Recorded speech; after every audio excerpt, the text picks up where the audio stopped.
Hey, and welcome to this tutorial. Today we're going to be talking about Maya's multi-cut tool. If you would like to follow along, the Maya files are available through the VFX Fuel membership over on my Gumroad. Joining the membership not only gives you access to some cool perks, but it also helps the channel out too. We can get to this tool by holding Shift and the right mouse button, and then go into the multi-cut tool.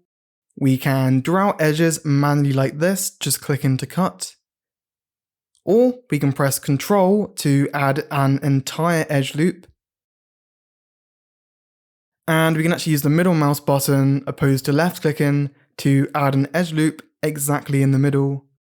If we just go into the tool settings, we can turn on a setting called Edge Flow, and this will edit the flow of our new edge, taking into consideration the flow of the surrounding edges. So if I go ahead and add an edge in here, you can see how it's now maintaining this curve, which is nice. I'll just remove it and add it back to kind of really show the effect again. One final thing which can be helpful to know is slicing.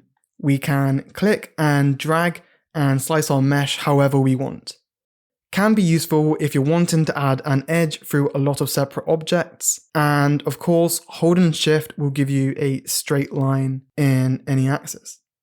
The multi-cut tool is pretty much my go-to tool when modeling, and it's one I imagine you will find many uses for as well. Again, the Maya files are available through the VFX Fuel membership over on Gumroad if you would like to follow along. Joining the membership not only gives you access to some cool perks, but it also helps the channel out too.